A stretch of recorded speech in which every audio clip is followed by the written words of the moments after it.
Good afternoon. I would like to welcome everyone to the PartSource Executive Webinar Series.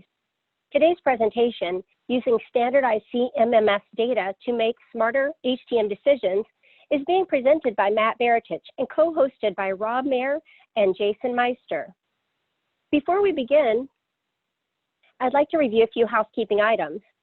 First, you have a control panel. It will be located at the top or side of your screen. You can minimize and expand this panel. Second, you can submit questions using the question portion of your control panel. We will answer our questions at the end of the presentation. If your question is not answered, we will respond to you individually after the event. All registrants will receive a link to the recording after the webinar. The information will be sent to the email address with which you registered for today's webinar. Our hosts today are Rob Mayer and Jason Meister from PartSource. Rob Mayer joined PartSource in February 2019 as a Senior Director of Product Management. Rob has over 2 decades of experience in the development and delivery of healthcare technology innovation. Prior to joining PartSource, Mayer gained deep cross-functional experience in healthcare IT, connected medical devices, infusion pumps, and surgical instrument tracking at some of the largest and most innovative medical device companies in the world, including GE Healthcare, Becton Dickinson, Hillrom, and Siemens Healthcare. Rob earned his MS in Information Technology from Northwestern University and his BS in Electrical Engineering from the University of Illinois at Chicago. Our co-host today is 7-year PartSource veteran Jason Meister, who has served innumerable PartSource clients throughout his tenure. Prior to joining PartSource, Jason helped design and build ForwardParts.com and other catalog and procurement solutions. With his expansive knowledge of PartSource and inner workings of our various CMMS and ERP and other system integrations, Jason is joining us today to cover any system and integration questions at the end of the presentation. Now I'll hand it over to you, Rob, to begin today's presentation. Thank you, Colleen. Thanks everybody for joining us today. At PartSource, our goal is to enable our stakeholders to best serve the healthcare community and ensure healthcare is always on. We aim to do so by providing quality products, services, and solutions to assure equipment uptime. We encourage integration with applicable software applications, including CMMS, ERP, and others via an open API to help consolidate data and expedite procurement processes. Many of our health systems clients are able to streamline their procurement processes, saving time and associated cost using our solution integrated with their CMMS and other systems. Today, our featured presenter, Matt Baratich, will share ways to leverage your CMMS data. Matt is the president of Baratich Engineering and is a consultant in clinical engineering. Matt is a certified clinical engineer, certified healthcare facilities manager, certified professional in healthcare risk management, and certified professional in patient safety. Matt is a founder, past president, and fellow of the American College of Clinical Engineering. Prior to starting Baratich Engineering, Matt was Director of Engineering Services for the University of Colorado Hospital and Director of Clinical Engineering for the Children's Hospital in Norfolk, Virginia. And now I'd like to pass it over to Matt for today's feature presentation. Thanks, Rob, and thank you to PartSource for hosting this series of educational programs. I've been very impressed over the years working with PartSource with their commitment to bringing educational opportunities to the HTM profession. I'm glad to be here again today talking about some interesting work that I've been involved in, and I'm hoping other people are going to find it interesting. I was very pleased to hear that we have 100 people registered for this webinar, and that indicates, I think, a lot of interest in the whole idea of how do we use the vast amount of data that we collect in our CMMS databases to actually produce actionable management information. We can actually get something back out that helps us make smarter decisions about a whole range of things. And I'll talk about some of the applications, but there are lots of them. The background to this project is that there's been this, for a long time, I think all of us in HTM have known that we all seem to do things differently. We set up our CMMS software differently, we collect data in different ways, we even count the numbers of pieces of equipment in different ways. We use different metrics for how we keep track of the performance of our HTM programs. And in some sense, I guess it's okay if we put together a system that works for each of us, but it's a real problem in the sense that, for example, a big example is it's tough to do benchmarking. If I want to compare my HTM program performance to somebody else's, it's very difficult because of all those differences in how we keep track of things. There have been a number of efforts over the years, including some from AAMI and from ECRI Institute, to try to do some benchmarking, and it just mostly foundered because of the lack of consistency across data. So if we're, one of the big benefits of doing some standardization in this area is that we can start doing some benchmarking and comparing our performance to our peers with the objective of learning what we can do better. Learning that there's somebody else out there who's doing a little better on something, and that means we could do a little better, and maybe it will help us do better. So it's all about how can we do better at monitoring performance and improving performance. The performance improvement is the real key. With some of the related issues out there on the side, right-hand side of this slide, another thing that happens is that we find ourselves for a long time in a reactive mode relative to regulatory and accreditation agencies that say, you should calculate this, you should do it this way, you should, here's how you should set up your activities and monitor your operations. And we are sitting here thinking, that doesn't really seem like a good way to do it, but we can't, as an HTM community, respond back to those agencies and say, here's a better way to do it. We're happy to give you useful information, but here's some information that works for us. Here are metrics that work for us, and we can move from more of a reactive mode relative to those agencies into a more proactive kind of relationship with them, and at the very least some collaboration and being able to speak with not just individual voices but as groups together. What it's meant is we don't, for example, I'll talk quite a bit about AEM programs, alternate equipment maintenance programs, and it would be right now, if we want to look at how our program is working, we can only look at our own data. But if we could develop some kind of a national database about AEM performance data, we'd have a wealth of information that could help us make smarter and more cost-effective decisions about how to do AEM programs. What's happened in the past is this idea of standardization, that we've tried a number of things. I mean, one thing we've tried is we all argue among ourselves and do flame wars online.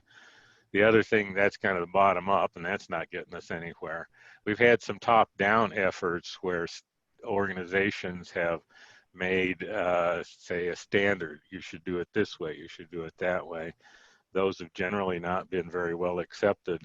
And what I want to talk to you about today is an effort where we sort of came at it from the side and said, you know, if we is going to be CMMS vendors, the leading CMMS suppliers in the country, if we can come to some kind of consensus, we have built a tool. And if we build a tool that is useful to people, they'll use it. So it's the sort of the build it and they will come approach. And the good news is we're starting to get some indication that that's working, and that the standardization that I'll talk about today is getting some attention and being implemented in a variety of hospital systems across the country. So Colleen, you can go to the next slide for me, please. So what happened is this idea of a CMMS collaborative, as we're calling it, came from one particular CMMS vendor who contacted some other leading vendors and said, let's meet. And so we did at the 2019 AAMI Exchange, the annual conference, and talked. And I say unofficially, there was no official guideline from any one of the collaborators here. We just said, let's talk about this and see if there's any interest in working together.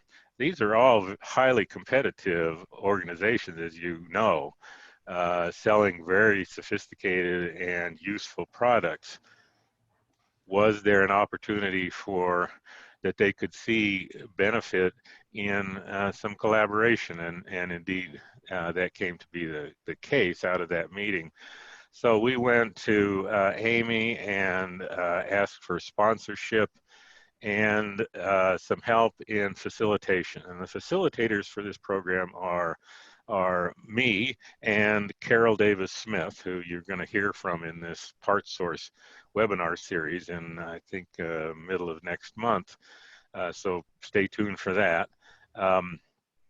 But to support the program from AAMI's perspective, not to guide it, but to set up that structure and provide some resources. And we put together a charter, and this group that were all represented in at the AAMI conference continued on, and were active participants in all the things I'm going to tell you about today to try to find to take a big step in the right direction. I think I'll tell you later about some things we have in mind for the future, but for right now, we've made some good steps that I hope you'll find interesting, and I'm really eager to hear your questions and comments at the end about what you think about this. So next slide, Colleen. So the first thing we did was let's pick one field in the CMMS, and we picked failure code. And every CMMS we looked at has something, it may be called failure code, or it's result code or reason code, and some CMMSs have more than one code that kind of fits this category. And these CMMS databases are flexible in terms of adding additional fields or reconfiguring the database in a way. But in every case, there was something about failure code. And so the reason we picked that is that, as you'll see, I'm going to talk, as I said, mostly about AEM programs, but a lot of AEM program decision making is about risk assessment, and that entails failure rates. What is the risk of a piece of equipment failing, and does that influence what we can do in terms of an AEM program to save ourselves some time? And so it was a field that would have some relevance there. It also has relevance related to just monitoring your PM, planned maintenance program in general, and I'll show you some examples of that. There's also some interesting work, and Carol is mostly the leader on this, and she may touch on it in her webinar next month, about equipment replacement planning. If you're trying to decide what equipment is failing and why, wouldn't that be useful information in planning when you replace equipment and what you replace it with? There's also some feedback as to potential for some standardized group, community-wide reporting back to the designers and manufacturers of medical devices, if there's a standard way that we can report the sort of failures that we see. not on this slide, but we're also talking to, Carol and I particularly are talking to the FDA, who of course does medical device management and approval or allowing things onto the marketplace releases, who are very interested in having a standardized way of getting feedback on the failures that equipment has post-market, after it's out on the market, after it's approved or cleared by the FDA. So lots of reasons that we picked the failure code field, and we did a number of things to kind of test these assumptions that I've been outlining here as we went along. And one of the important ones is Superior Analytics is a group that works with Phoenix Data Systems, which offers the AIMS CMMS database. But Superior Analytics collects data from not just AIMS CMMS software data from databases, but other CMMS vendors as well. And they took a look at 2.5 million work orders from a variety of sources, and did an analysis of what people were putting in that failure code field. And it was eye-opening. And the first thing that we saw was, and now I hope you all are thinking, I wonder how we're doing that. What are we putting in our failure code field? What we found is that lots and lots and lots and lots of organizations used the failure code field for things that had nothing to do with failure. And so you can see the list on the lower right hand, some examples of the kinds of things that we were finding. And I know I've certainly found this in my own consulting work, that there's, I don't want to be too negative, but it's kind of a hodgepodge of things that go in there. It's, all kinds of useful stuff. For example, the first bullet point, cannot locate or device in use. That's absolutely critical information to collect, because it influences our calculation of PM completion percentage. And so you got to collect that information. I would say it should go in a different field. It's not a failure code field. It's in something else. You can think of a name for, how that work order, PM work order was closed, settled, finished, whatever. But you can see some other things down here that are also useful information to keep track of about work orders, both PM and CM, or corrective maintenance, repair, but they're not about failures. So the first thing we said is what we all had a intuitive sense of, I think, and you all who are listening may also, is that if you're trying to get at failure data,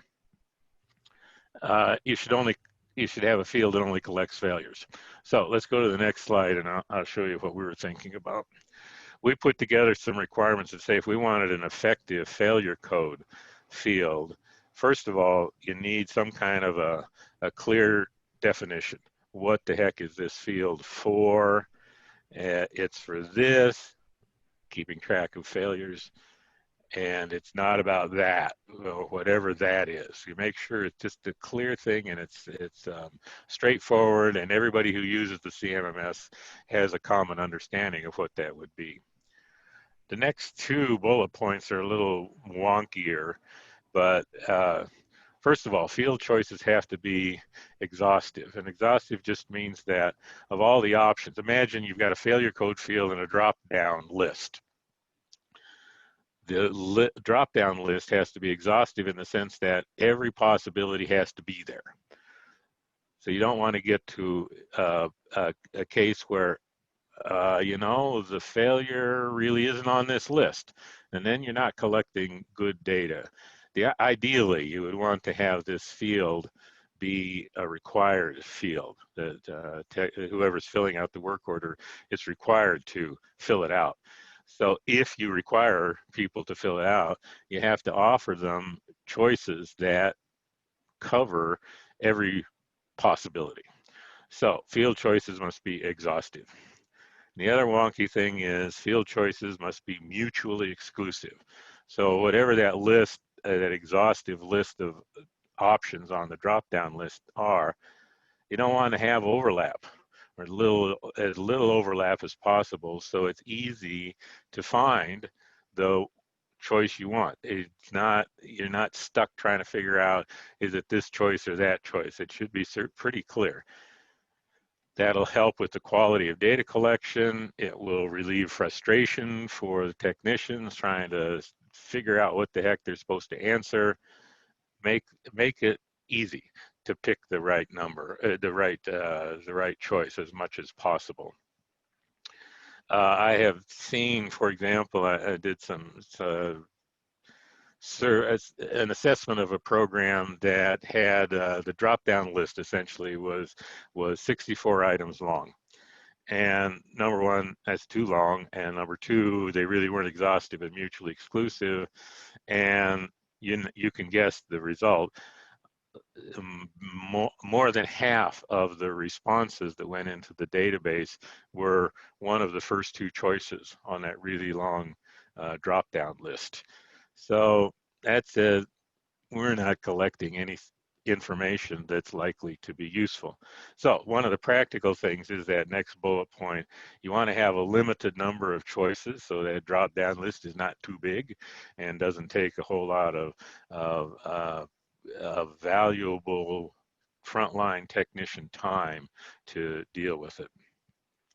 The other question, and I'll talk more about how this came through, but the idea is all of these things down to this point are about getting good data into this database. Then we also want to make sure we can get useful data out. And it's no use collecting it if you never use it and it doesn't help you make smarter decisions. So we'll try to see some, I'll try to show you some examples of that. Next slide, please. So these are the failure codes, and I know this is a lot to digest here. I hope that you downloaded the handout. When you got the email saying, here's the link to this webinar, there's also a link on that page to download these failure codes. And these are the 14 codes that we came up with. And what the download is this list and some definitions and some examples.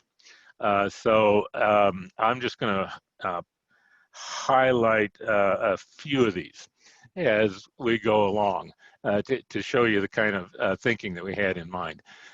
So look at the first 2 points there, component failures.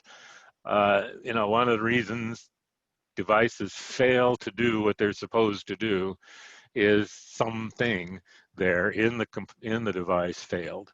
And so that could have been one option, or we divided it into 2 because we found lots and lots and lots, it could be all kinds of components.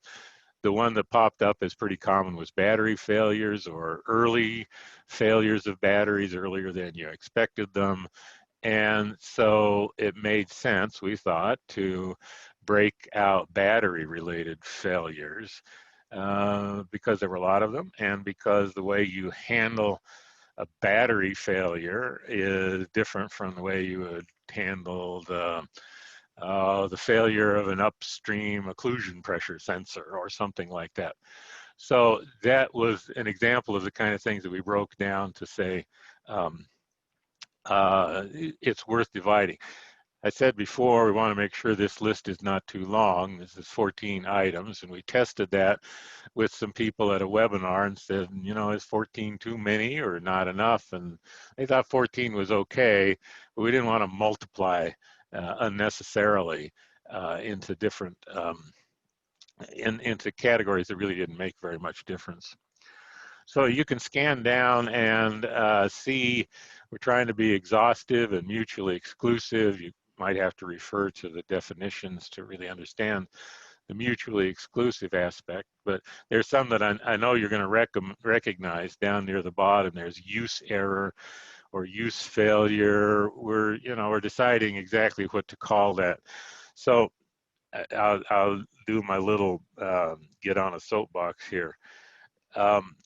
So if there's a situation where a clinician is trying to accomplish some clinical objective, that would be diagnosis, treatment, monitoring, whatever, a clinical objective, and that clinician needed a piece of medical equipment to accomplish the objective, and that clinician couldn't accomplish it.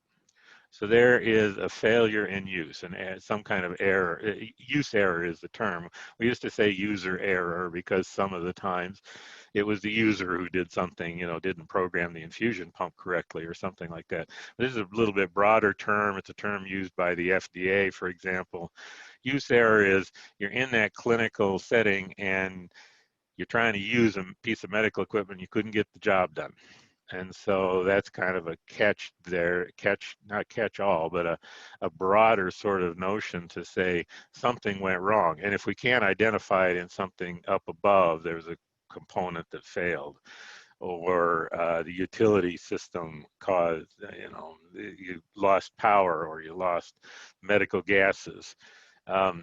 This is one where you need to explore more deeply. It could be the user had difficulty programming it, needed more information to do it well.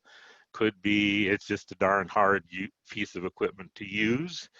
And so that's not the user's fault that we gave them something that's difficult to use. And so it's really a placeholder for all those things about the interaction of the device and the patient and the environment and the user and all of those things. Somewhere in that picture, there was something that didn't go right. And we want to flag that because we want to do something about that.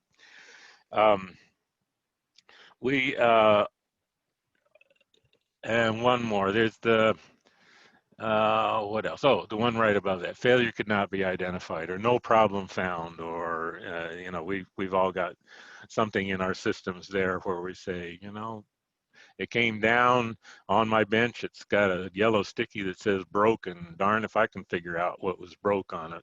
So sometimes you just have to say, I don't know, and I'll put it back into service. So we put this list together, and we did another thing, which you'll see, it's not on this slide, but I'll talk you through it. If it's on the handout, where there are certain ones of these that are,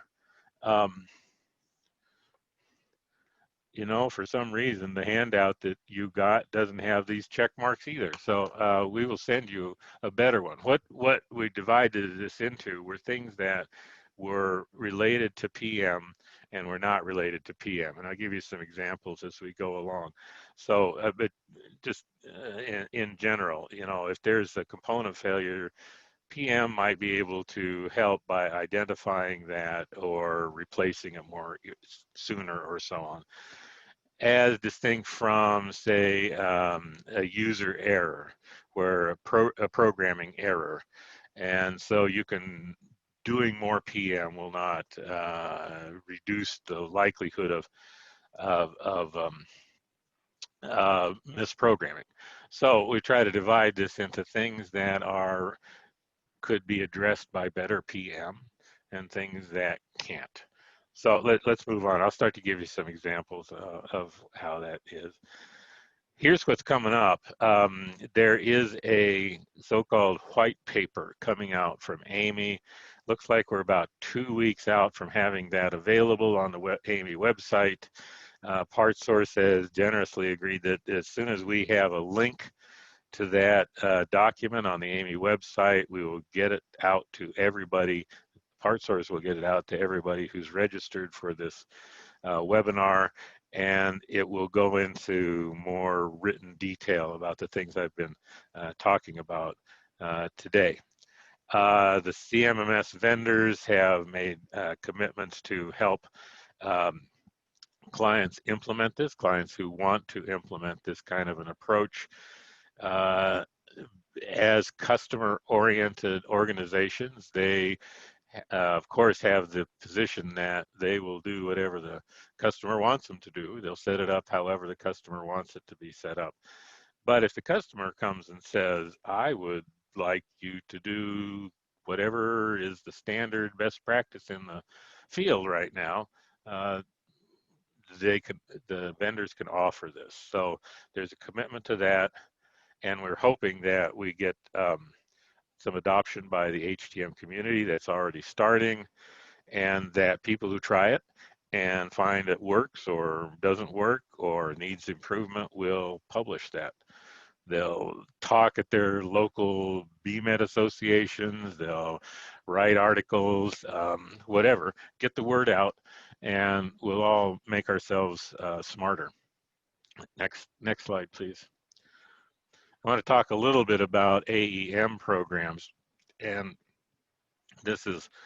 most of this is based on this guide that came out in 2018 about AEM programs, alternative equipment maintenance programs. And I want to just click through some sort of definitional things so we're all on the same page about how AEM programs work. So next slide.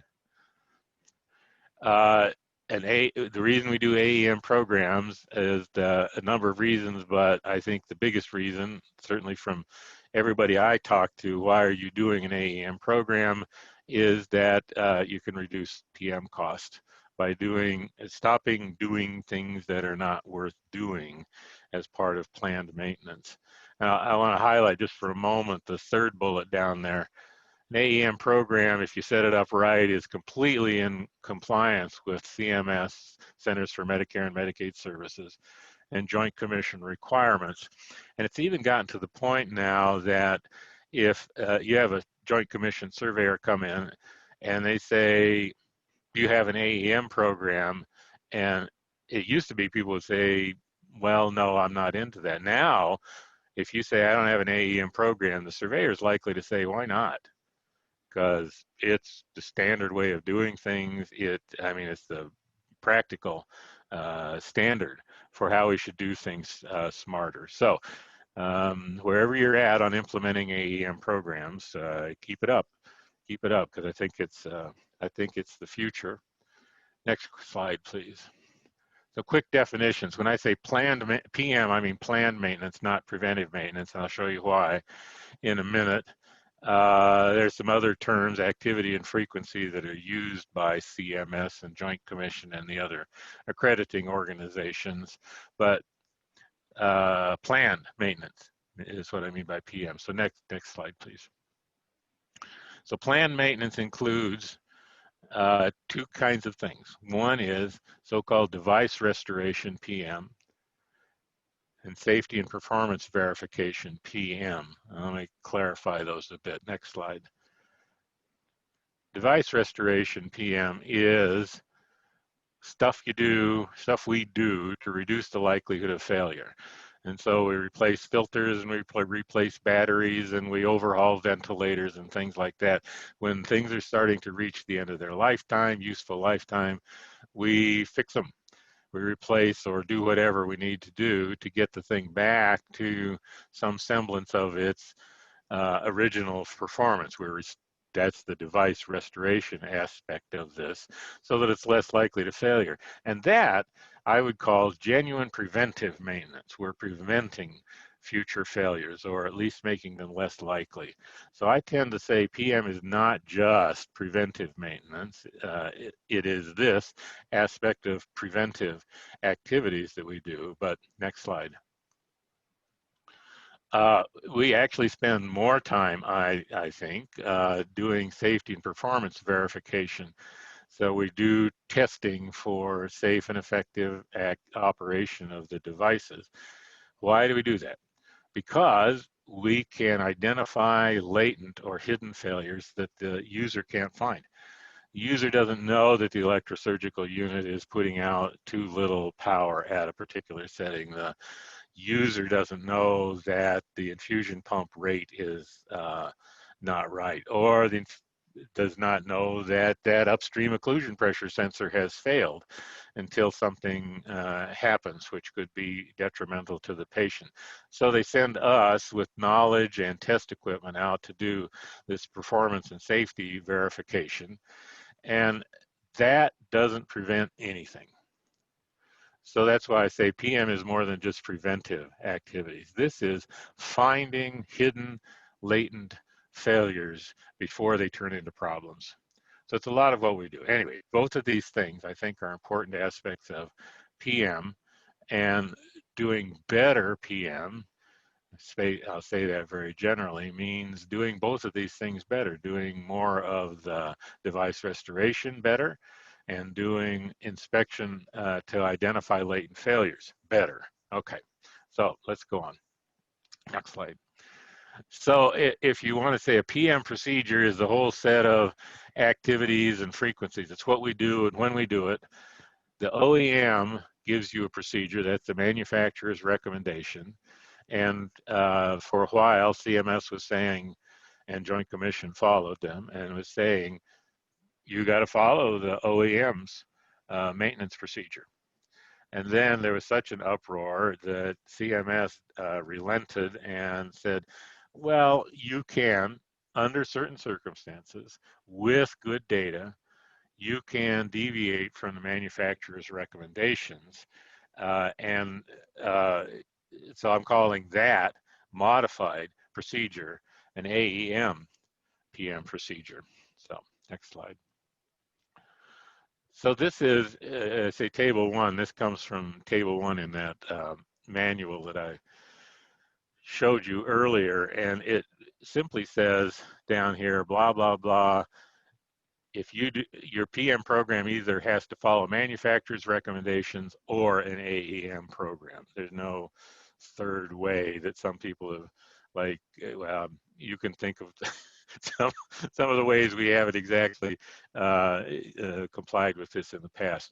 But I suspect that all of the very progressive HTM professionals who are on this call know this and are either following manufacturer's recommendations or a well-established AEM program. And here are a couple of things about what it means to be a good AEM program. So next slide. This is interesting. This is down in a footnote, if you can believe it, and it says the strategies of an AEM program must not reduce the safety of the equipment. And that is saying a lot. And of course, it makes good sense. If we put something in an AEM program, simplify the procedure, change the frequency of our PM, whatever we decide to do, and we back away from the manufacturer's recommendations, we don't want to make the equipment less safe. Of course we don't. And of course, we can understand why CMS and the accrediting agencies would have this requirement in there that, you know, you can go ahead and save some time, but don't compromise the safety and performance of the equipment. So we need to be able to measure that. We need to be able to measure the safety or performance of the equipment and so that if, for example, we went too far in our AEM program, we went from doing PM once a year and we changed it to once every 10 years, and that might be a bad idea. We need to know that it's a bad idea by some kind of metric, some kind of performance monitoring statistic that will let us catch that problem if inadvertently we went too far. Or on the other hand, maybe it says, you know, we made some changes and it's still safe.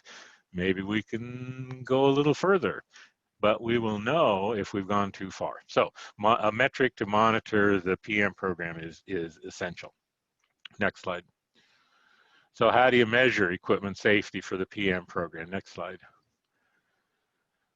So people have suggested a lot of different things, and I'm not going to take the time to go through these in detail. Let's go to the next slide, and I'll show you what I do think is a useful MTBF, mean time between failures. What's the average amount of time between when this particular device fails? And the bigger number is better. It doesn't fail. So next slide. This is a good statistic, a good metric. You should calculate it. You should set up your CMMS to calculate it automatically for you. and it looks at some kind of equation like this. You look at some group of equipment over some period of time, divided by the number of failures of every type, every kind of failure. That's a useful statistic and that you should calculate.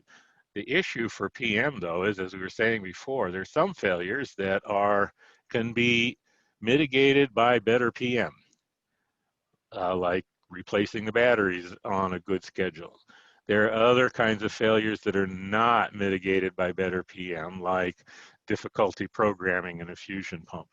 So that brings us to the next slide. So this general MTBF is good for overall equipment reliability, and to make it work, you have to accurately count failures. Well, we're pretty good at counting failures. We know when things go wrong. So next slide. So what there's some consensus around is trying to identify PM-related failures, and this is really just a restatement of what I've been giving you some examples about, both device restoration activities and identification of hidden failures. So next slide. So what you can do is this, you can change the equation and say MTBF for PM related failures looks exactly the same, except the denominator counts only PM related failures. It does not count things that are not affected by PM. It just counts the PM related failures, and that's the reason that on that list of failure code options, sorry, it's not the chat. You wait for the AAMI white paper. It will say exactly which failures we think are amenable to better PM versus just not affected by PM. But in this statistic, in this metric, you calculate based on only PM related failures. So next slide. So this is a metric not just about reliability of your whole fleet of inventory of equipment, but it really focuses on PM, and you have to do two things. You have to count failures accurately, which we're good at, and you have to have an accurate classification of failure types. And that's what all this work is about. Here are some failure types divided into PM related and not, that can help you categorize this and get a statistic, a meaningful statistic of PM related MTBF. Next slide, please. So, I've probably talked through this primarily, but what I want to suggest is that you would monitor both the regular MTBF and the PM related MTBF over time, and try to proactively, as much as possible, identify problems. If you start getting work orders that pop up and say, this is a PM related failure, I would say that's something you want to take a few minutes to look at and say, what's that about? Why did I have a failure that potentially could have been mitigated, made less likely, made less severe by better PM? I need to look at that right away and see if I need to adjust my PM procedure. So among other things, this gives you a long-term sort of measure that you can track over time, but it also gives you the possibility of popping up, a flag, red flag. Take a look. This is something you might want to know about sooner rather than later. Next slide. So I ran out. Questions, and I think we're up to questions, and who do I turn that over to? Is that back to you, Colleen? Yes. Excuse me. So at this time, guys, you may submit your questions using the question section of your control panel. We'll take the time to answer as many questions as possible, being respectful of our time limits today, and we'll take a moment for the questions to come through the queue. And actually, we've already been receiving some here through the queue as the presentation's been going on. So the first one Why would you include use of failures in your MTBF? Just say that again. Why would you include the use of failures in your MTBF? Oh, so the only thing I'm doing, MTBF is based on average time between different failures for a device. And all we're suggesting is that in addition to that, you could calculate a metric that only looks at PM-related failures. And so it is a better measure of the quality and effectiveness of your PM program. So I think you need both metrics, but CMMS software these days can easily do those calculations. And the key thing is that you have a field, failure code field, that has all the relevant possibilities and distinguishes PM related from non-PM related. Thanks, Matt. Two questions that, similar questions that were asked. One says, when will the white paper come out? Someone else says, how can we get the AAMI white paper? So I think you mentioned that, but let's reiterate. Yeah, so it looks like we're about 2 weeks out. It's been through copy editing. It's in layout right now. So latest from AAMI is 2 weeks. So it will be available on the AAMI website. And what PartSource has said they will do is when it's available, they'll let you know and send you a link for tapping into that. And it will go into a lot of the detail that I went over quickly in the webinar. So look for that. It's out soon. If you're in a really big hurry, contact me offline, and I'll see if I can help answer any immediate questions that you have. Thanks, Matt. Another one, can our CMMS vendor help us reconfigure our database to use these failure code options, the ones you showed today? Yeah, so one of the things that will also accompany the release of the white paper is that there's going to be at least a press release and probably some additional marketing between AAMI and the CMMS vendors. And among other things, they'll talk about what kinds of things they can offer. And so I know the vendors are already talking about, are there ways we can help configure this? Are there ways we can do data mapping from your past data into this new scheme? So there's some work out there. So two ways that you could apply this information. If you're switching to a new CMMS, which we do from time to time, you could just implement this in your new version. But a lot of people, there's no reason to, they have a good CMMS operation in place. And so updating that and using your past data is something that the vendors are going to be helping you with. Thanks, Matt. The next one coming in, how is the severity of failure versus quantity of failure evaluated in regard to considering AEM? So severity versus quantity of failure. Right, so that's an excellent question.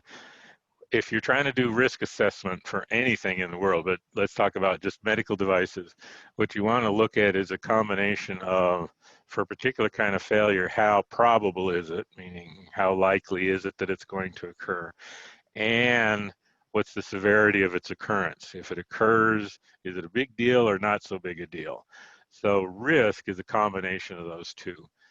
This methodology we're talking about really just deals with the frequency or probability part of that equation, because that's something that can be readily calculated from the data in our CMMS software if we set the database up the way we should most effectively.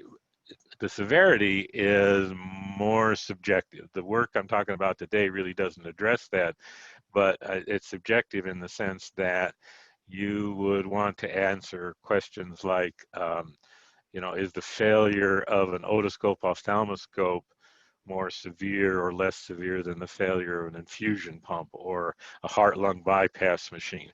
And so I think we all have some intuitive ideas about that, but that's something that you would have to subjectively put into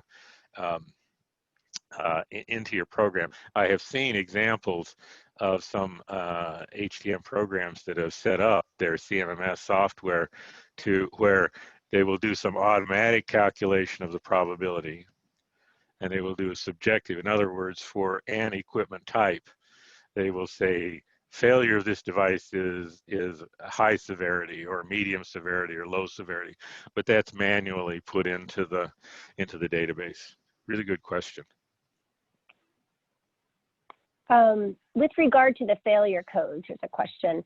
Yeah. Some of the failure codes appear to be duplicative, specifically ones related to could not locate problem.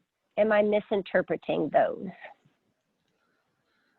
So I don't have the list. yeah. So there's probably some updates that you see in the final white paper.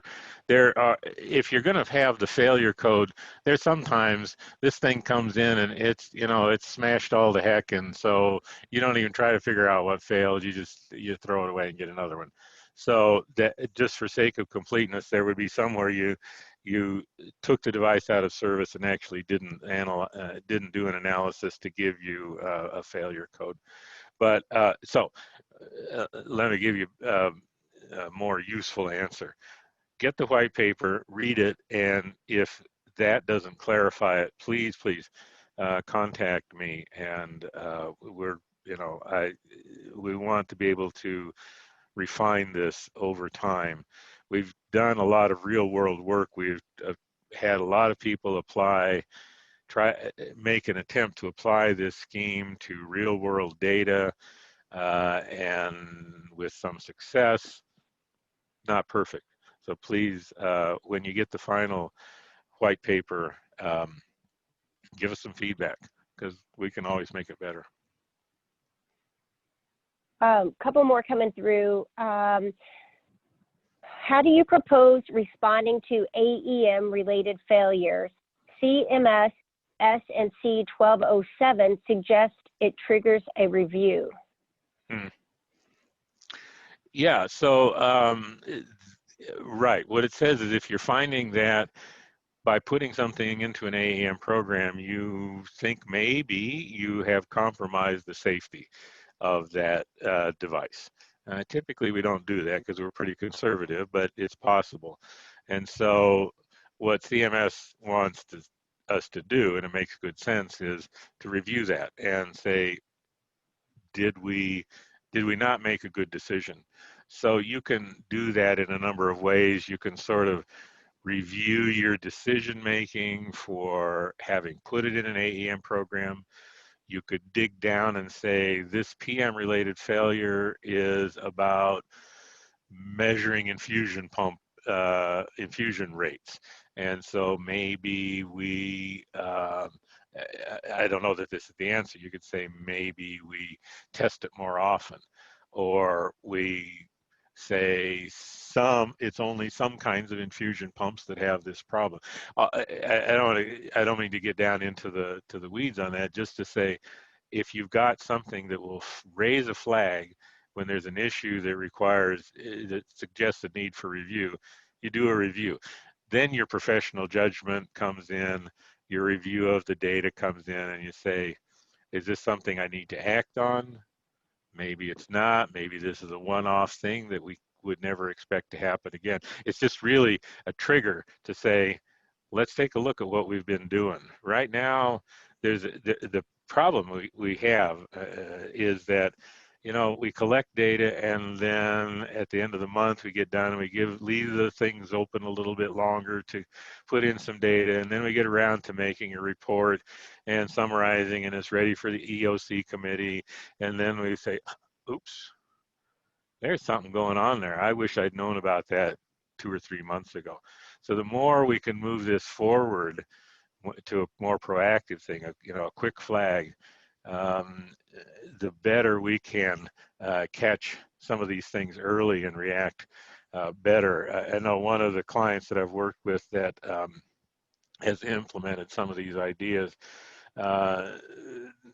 has found that as a benefit to instead of looking at sort of lagging indicators after the fact, you get some at least hints early on about something that you want to take a look at. Doesn't mean you have to change anything.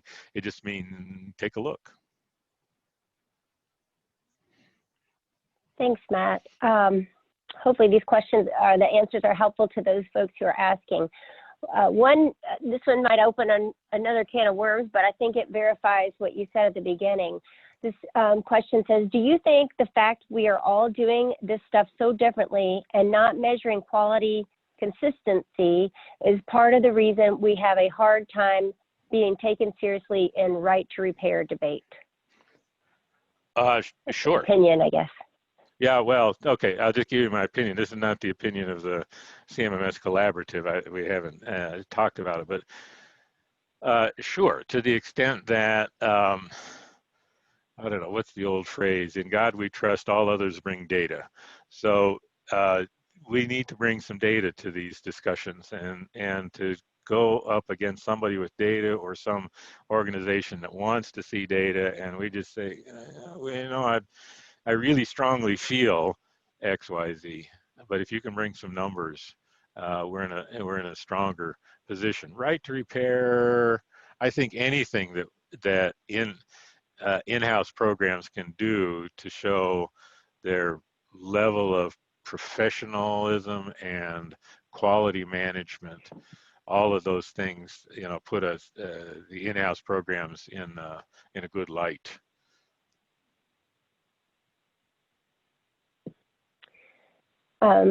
Yeah, so a plug for PartSource. The webinar, future webinar series that Matt mentioned earlier, there will be one on right to repair. So the person that entered that question, be on the lookout to sign up for that session. We've got another one that we'll see if we can maybe answer one or two more before the top of the hour. Okay. And it kind of goes along with that data issue. One person says, will data mapping scheme support sharing information with other organizations to improve local programs? So I guess, will they be sharing data between each other? Oh, well, so the CMMS vendors would not be doing let me take it back. This work that I've been describing today just sort of sets the stage and says, if we start collecting this, then we do have a better possibility of doing some database that includes not just my data, but other organizations. So I think it's up to different organizations to take that opportunity and do something with it. And I hope people do. Where could it start? I mean, it could be in user groups for a particular CMMS vendor. It could be in a regional BMED association, starts to collect some benchmarking data. And I leave it to the creativity of the HTM professionals to see what can we do with this once we've got this tool in place. Thanks, Matt. So let's get one more in, and then we'll wrap it. And then the other individual folks, we will get your questions answered by email. We've got so many today, we're not going to be able to get them all answered. One person, a real quick one, you might know, Matt, is there going to be a fee for the white paper from AAMI? I actually don't know. I should know. So I'm gonna punt that one. Okay, no problem. Like Matt said, PartSource, we've agreed to notify anyone who registered for the webinar when the paper is available for download, and we'll share the information as we get it as well. And then we wanted to talk from a PartSource perspective. What about, why would someone want to integrate their systems whether it be CMMS or ERP with the part source system. And I don't know, Jason, if you wanted to highlight that briefly. Yeah, I mean, really, when we're talking about, the data integrity and just really being able to do more with your CMMS data, being able to have high quality part numbers, descriptions, pricing in the CMMS is paramount to being able to understand true cost of repair. So through the integrations, what we're able to do is drive procurement through the work order. That gives us an opportunity to ensure all of the parts, or the highest number and highest quality of parts, are being added to those work orders. And because they're being brought in via an integration, we're ensuring that the information, the data is coming in clean. We're getting accurate part numbers. We're getting the same part number typed the same way every time it goes into the system. We're having prices that are coming from an external source that are being curated and monitored, so that when you go to pull your data, when you want to pull reports, when you want to look at the cost of repairing a particular asset, you'll have a much better understanding of exactly what you spent on that asset, because you have high quality data, accurate part numbers, accurate pricing, all of that data flowing automatically back into the system. Right now, if you're having individuals type it in, a whole bunch of technicians, will enter data a lot of different ways. They won't always go out and get the latest pricing. There will be slight variations in part numbers. So when you go to pull a report and take a look at overall spend, individual parts, when entered in differently, will show up as separate line items. So instead of knowing you bought 20 of a particular item in 1 year, you'll see 10 under one part number, 5 under another, 5 under another, and it's really hard to get your arms around that data. So data cleanliness, ease of data entry, and then that consistency is something that can all be driven through an integration. Great, thanks, Jason. And again, I just want to thank everybody for joining. I want to thank Matt, Rob, and Jason for, especially you, Matt, for presenting this material to our attendees and sharing your time today. As a reminder, you'll receive a follow-up email with a link to the recording, as well as information on that white paper. As soon as we have that in our hands, we'll get that out to you. The recording email, you'll receive that in 2 to 3 business days via email. And at this time, the webinar is ended. Thank you for attending, and have a wonderful day.